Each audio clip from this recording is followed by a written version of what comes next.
తాకట్లో ఉన్న మీ బంగారాన్ని విడిపించి ఆ రోజు ఆన్లైన్ రేటుకి కొంటాం. Sharma gold company. అందరికీ నమస్కారం. నా పేరు మాధురి. ఈ రోజు మనం తెలుసుకోబోతున్నాము హోళికా పౌర్ణమి గురించి. మరి ఈ హోలీ పౌర్ణమి యొక్క విశిష్టత గురించి, ఆ రోజు కామదహనం చేస్తూ ఉంటారు కదా, సో మరి అది ఎన్నింటికి మనం చేసుకుంటే మంచిది, అలాగే పిల్లలున్న తల్లిదండ్రులు వారి ఆరోగ్యము వాళ్ళు అన్ని విధాలుగా బాగుండాలి అంటే ఎలాంటి పరిహారాలు వాళ్ళు చేసుకుంటే మంచి జరుగుతుంది, ఇలాంటి ఆసక్తికరమైన విషయాల గురించి మనకు తెలియజేయడానికి మనతో పాటు ఉన్నారు ప్రముఖ జ్యోతిష్య పండితులు బ్రహ్మశ్రీ నందివట్ల శ్రీహరి శర్మ గారు. నమస్కారం గురువు గారు. వాగర్థావివ సంపృక్తౌ వాగర్థ ప్రతిపత్తయే జగతః పితరౌ వందే పార్వతీ పరమేశ్వరౌ. ఆదిత్యాయ చ సోమాయ మంగళాయ బుధాయ చ గురు శుక్ర శనిభ్యశ్చ రాహవే కేతవే నమః. శృంగేరి జగద్గురు పీఠాధిపతులకి, కంచి పీఠాధిపతులకి నమస్కారములు తెలియచేసుకుంటూ కార్యక్రమాన్ని ప్రారంభిద్దాం. గురుగారు, ముందుగా అయితే హోలీ పౌర్ణమి యొక్క విశిష్టత గురించి తెలుసుకోవాలనుకుంటున్నామండి. హోళీ పండుగ, హోళీ అనేటువంటిది మనకు ఎక్కడ కూడా శాస్త్రంలో చెప్పబడలేదు. మదన పౌర్ణమి, కామదహనం వీటి గురించి మనకు చెప్పబడి ఉంది. ముఖ్యంగా ఈ పాల్గొన మాసంలో వచ్చే పౌర్ణమి పూర్వ ఫల్గుని లేదా ఉత్తర ఫల్గుని, అందుకనే పాల్గొన మాసం అనేటువంటిది వచ్చింది. ఈ రెండు నక్షత్రాల్లో ఏదో ఒక నక్షత్రంతో ముడిపడి ఉంటుంది. అయితే ఈ హోళీ పౌర్ణమి అనేటువంటిది మనకు ముఖ్యంగా రాత్రిపూట కాబట్టి పూర్వ ఫల్గుని నక్షత్రం 13వ తారీఖు రోజున ఉంది.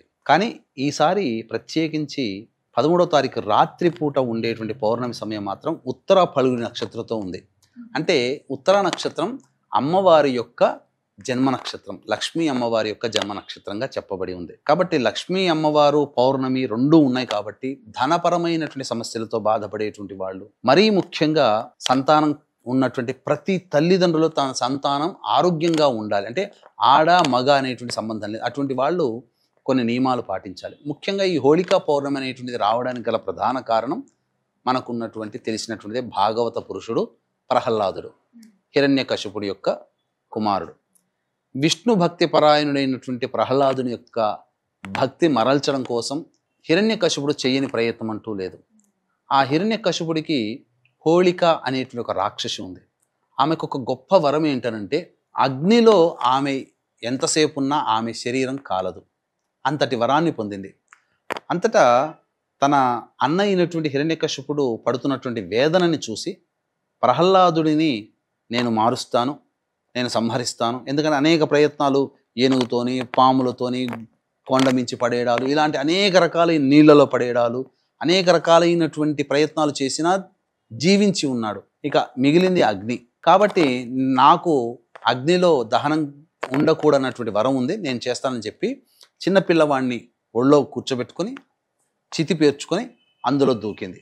కొంతసేపటికి అయిన తర్వాత ఏదో మల్లెపూలలో తిరిగి వచ్చినట్టుగా ప్రహ్లాదుడు మాత్రమే బయటికి రావడం, హోళిక ఆ అగ్నిలో దహనమైంది. అంటే విష్ణు భక్తి చేత ఆమెకున్న వరం కూడా దుర్వినియోగం అయిపోయింది. ఇక ఆ రోజు దారభ్యత దానిని హోళికా పౌర్ణమి, ఎందుకంటే ఆ రోజు జరిగింది కాబట్టి హోళికా పౌర్ణమి అనేటువంటిది చేస్తున్నారు.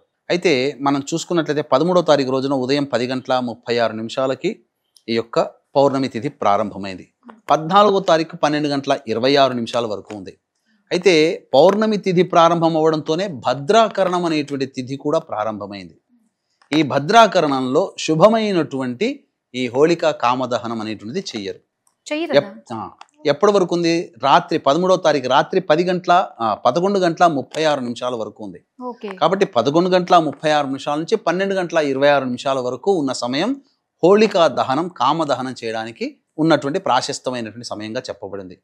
అయితే మనకు భోగి మంటల్లో మూలన ఉన్నటువంటి వస్తువులన్నీ తీసుకొచ్చి వేసి మంట పెడతాం. కానీ ఈ హోళికా పండుగ సందర్భంగా పనికిరాని వస్తువులు, పాత వస్తువులు కాకుండా నూతన వస్తువులు తీసుకోవాలి. ప్రతి ఇంట్లో కూడా చేసుకోవచ్చు. ఆవు పిడకలు తీసుకొని రావడం, కొన్ని కట్టెలు అనగా పంచపల్లవాలు అంటారు, మర్రి, మేడి, జువ్వి, మోదుగా, రావి, ఈ 5 రకాల వృక్షంలో నుంచి వచ్చినటువంటి కాండములు అనగా కొమ్మలను తీసుకొని వచ్చి ఎండిపోయినటువంటి వాటిని చితిగా వేసి రాత్రి 11:36 నుంచి 12:26 మధ్యకాలంలో చితి వేయడం. మరీ ముఖ్యంగా ఏదైనా కానీ ఫోటో మనం తీసుకొచ్చుకోవచ్చు.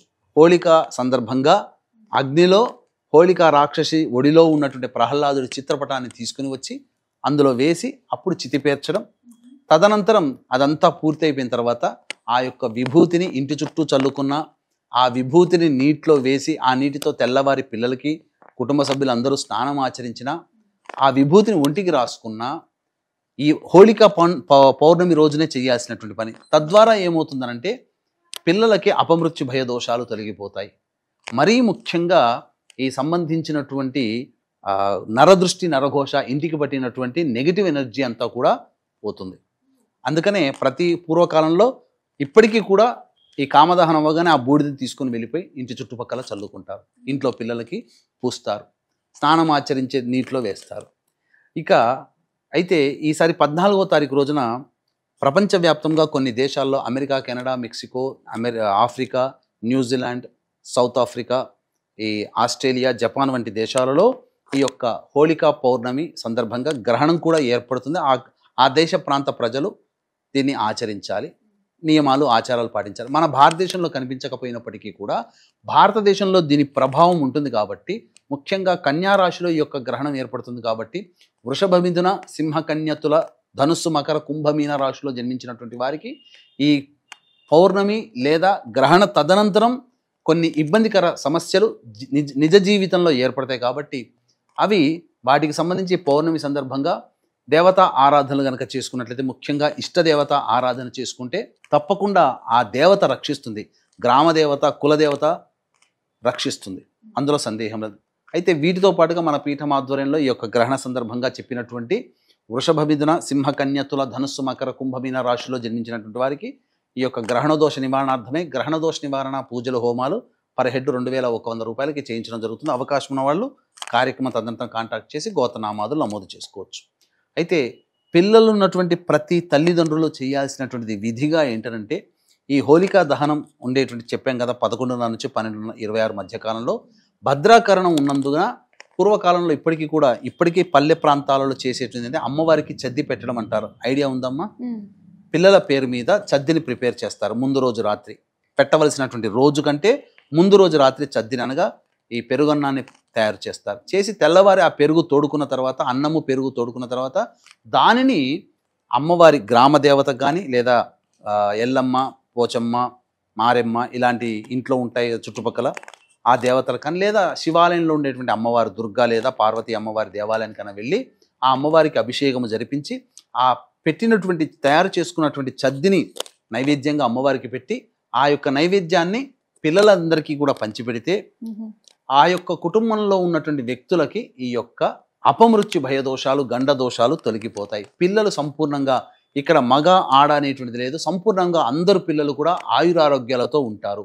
ముఖ్యంగా ఈ పౌర్ణమి 14వ తారీఖు రోజున ఉదయం పూట ఉన్నది కాబట్టి మనము కనిపిస్తున్నటువంటి కనుక ఏర్పడేటువంటి గ్రహణానికి మనం కన్వర్ట్ చేసుకుంటే 14వ తారీఖు రోజున ఉదయం 10:30 నుంచి మధ్యాహ్నం 2:30 వరకు ఉండే సమయం గ్రహణ సమయం కాబట్టి ఆ సమయంలో అమ్మవారికి విశేషంగా లక్ష్మీ అమ్మవారికి ఎర్రటి పూలమాల వేసి లేదా గులాబీ పూలమాల వేసి లక్ష్మీ సహస్రనామ పారాయణం జరిపించి, లక్ష్మీ అమ్మవారికి అభిషేకము అర్చన జరిపించి లక్ష్మీ సహస్రనామ పారాయణం చేసి బెల్లం పాయసం నైవేద్యంగా గనక పెట్టినట్లయితే వివాహ దోషాలు, దాంపత్య దోషాలు, ఆర్థికపరమైనటువంటి దోషాలు అన్నీ తొలగిపోతాయి. ముఖ్యంగా శ్రీచక్రానికి అర్చనాభిషేకాదులు గనక జరిపించినట్లయితే ఇంకా విశేషమైనటువంటి యోగం కలుగుతుంది. ఆర్థిక బాధలు, వివాహ బాధలు, దాంపత్య సమస్యలు తొలగిపోవడానికి ఇది చాలా అమూల్యమైనటువంటి సమయం.